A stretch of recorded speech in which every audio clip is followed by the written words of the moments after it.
عايز اقول لك على حاجه يا امي في موضوع الجواز ده. هو انا شخصيا ليا فلسفه ومقتنع بيها بصراحه. الجواز عباره عن فرح شهر ودق ظهر وغرم مهر، وبعدين يوم ما اتجوز بصراحه مش هتجوز غير الوحشه المعفنه. قولي لي ليه؟ ليه؟ قولي لي ليه؟ ليه؟ الحلوه ما بيجيش من وراها غير المشاكل، وتمل بسرعه وتهجر الراجل. يا سلام، ومين قال لك ان الوحشه مش هتهجر وتسيبك وتمشي؟ يبقى ب60 خراره تغور في داهيه، ما هي وحشه، ده انا هبقى كسبان. انا يا امي وهبت نفسي للتعليم، التعليم اسمى رساله في الدنيا. انا قلت نمله الاولى، نمله الاولى، نمله الاولى. استغفر الله العظيم يا رب، كرهتوني في احلى حاجه بحبها، كرهتوني في التعليم اللي بحبه اكتر من امي وابويا. ناخده دلوقتي حرف الالف.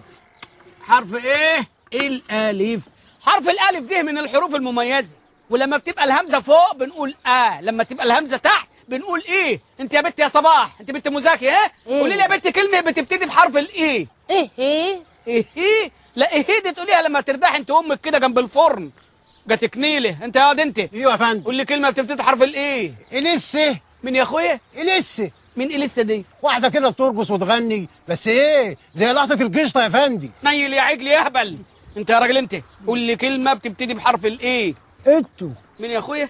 انتو. مين انتو دي؟ ده لعيب كبير قوي. اهي الكوره دي اللي هتوديك في داهيه وتلحس دماغك يا راجل. اتعلم، ده العلام اهم حاجه في الدنيا. هنعمل ايه بس بالعلام يا استاذ رمضان؟ ده الواحد فاضل له يومين ويموت. اهو لما الملائكه تسالك تعرف تجاوب.